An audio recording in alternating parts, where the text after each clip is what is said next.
Get ready for the big revival, the real estate revival, that is. Now on 77 WABC, your New York weekend. Get ready for the big revival. It's Rand on Real Estate. Look out! With Greg Rand.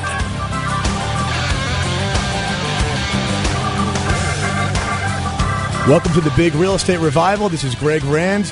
Glad you're with us here on 77 WABC and WABCRadio.com. I'm here with Laura Smith. How are you? Always good to be here. Great to have you.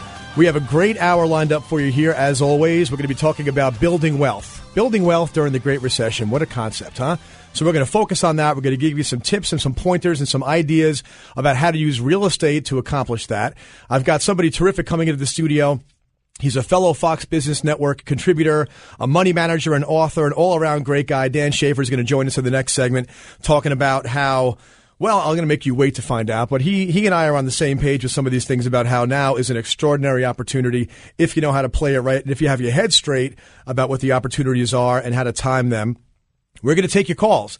So make sure you get this number down, 800-848-WABC. That's 800-848-9222. We want to hear from you. The best part of this show is when people from the listening audience call me, ask me questions. If you have ideas, let's hear about them. If you have fears, let's hear about those too. We want to bulletproof your plans because you're entering into the part of the economic cycle where the money's really made if you set your plans up right now. So call us, 848-WABC. I have a book called Crash Boom. We're going to talk a little bit about that throughout the show here. You can get Crash Boom at OwnAmerica.com. And that is the whole nature of our approach in this show, is that after the crash comes the boom. After the boom comes the crash. These things tend to repeat themselves. And that's one of the reasons why I have such unshakable faith about what's coming next.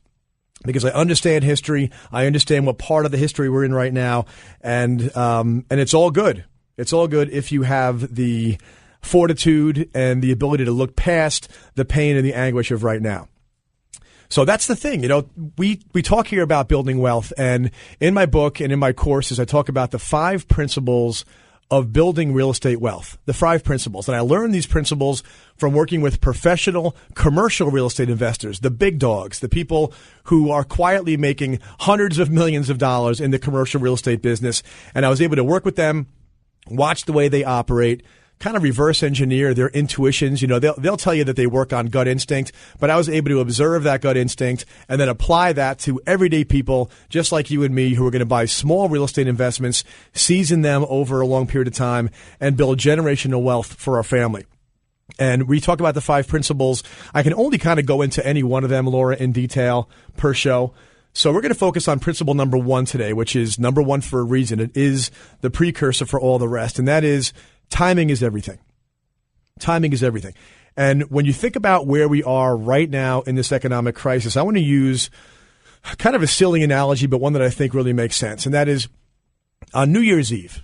All right. You know yourself. New Year's Eve, you may be a quiet person during the rest of the year, but like most people, you probably go out and go a little bit nuts on New Year's Eve, right? It happens all the time. Mm-hmm. Everyday people. Back in my hard charging days, we used to call that the junior varsity. We'd actually stay in and protest because the junior varsity was actually out on New Year's Eve, and they would clutter up the highways and clutter up all the bars, and we'd stay in just to make a point. But the idea here is that on New Year's Eve, people go out, they stay out too late.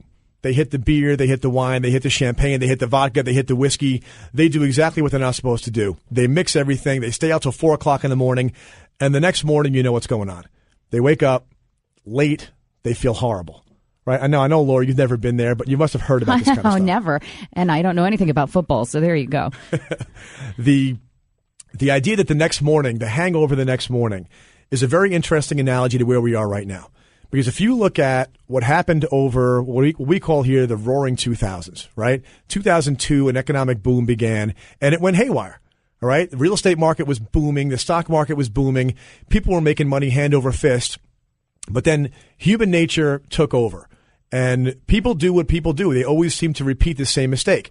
People watch other people making money, and they say, hey, that looks easy. I want to get in on that. And so they start speculating. They start going in and looking at stocks, and they're amateurs, but they're going to dump their money into it.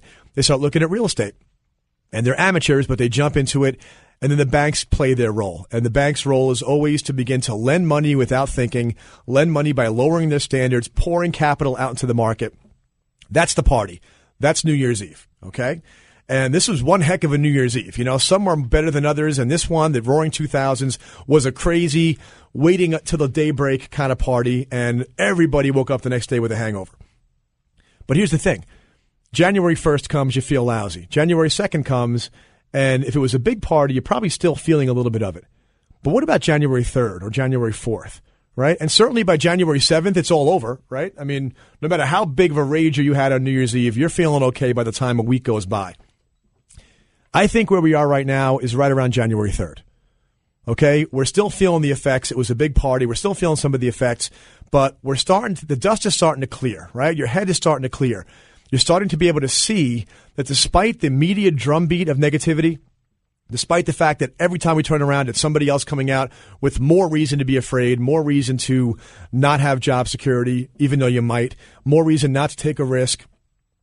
You're looking at it now and you're saying, hey, you know, I can start to feel like maybe some momentum is coming back into this economy. Maybe my fear is unfounded. Maybe it's time to start taking action. And that's where we are right now, January 3rd. The emerging boom that you're going to see happening, which probably won't happen for a couple of years, begins with the earliest adopters, the people who have the guts, who are looking for that dust to clear, to feel like it's safe to jump back in the water again. You know, the shark has just barely gotten over the horizon, and they're jumping back in. Now, I spent some time this week in Las Vegas again, because the Las Vegas real estate market, talk about the hangover analogy, that place went absolutely haywire during the Roaring 2000s. And right now, guess what? More than half of the sales happening in Las Vegas are not just investors, but all cash investors. I spoke to some people who came out of Wall Street, who are going to Las Vegas with private equity money. Their job usually is to use these funds to go find a distressed company, a company that needs help, a company they can buy at a discount and then improve and then make a killing on. They're looking at Las Vegas as a distressed city. Literally an American city in distress. We've talked about Vegas here because, you know, people understand that city. It's kind of an internationally renowned city, but you know that it's a gambler's paradise by definition, and that was the same way in the real estate market. But there are people out there now that are looking to spend tens of millions of dollars to acquire pieces of that market. Same thing's happening in Southern California. Same thing is happening in South Florida. Same thing is happening in Arizona. And my point is this. While consumers are looking for a reason to stop being afraid, right? They won't spend their money, Laura, until they're not afraid anymore. They're going to keep saving, keep it close to the vest until the fear dissipates. But the investors, they're looking for an opportunity to pounce on something. So they're always the early adopters. They're always the ones that when you see them darting left, the whole herd is going right, and some people start darting left. If those are investors putting cash down, those are people who see a horizon much closer than the rest of us. And so we watch their action, and we know that they're the kind of people that we want to follow down the path. Isn't that easier for someone, though, who has a lot of cash and capital that they can invest? I mean, the average person on Main Street maybe doesn't have that kind of money to go in and do right now. What do you say to those people? Well, it's true that it takes money to make money in real estate. And I'm not suggesting that we should all run down to Vegas and start buying properties with cash. What I'm trying to paint the picture for here is that until you have faith in your heart that the American housing market has gone through a temporary, isolated situation.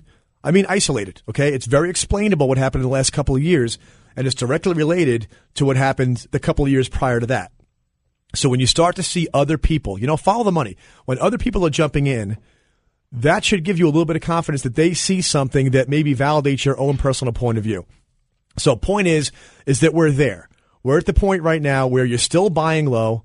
Now, next year, the year after, you're still buying low, but you're buying before the masses begin to clog up the works again, before the everyday people who are speculating, trying to add no value, just trying to get rich quick and get rich easy, before they mess it up, that's when you want to jump in.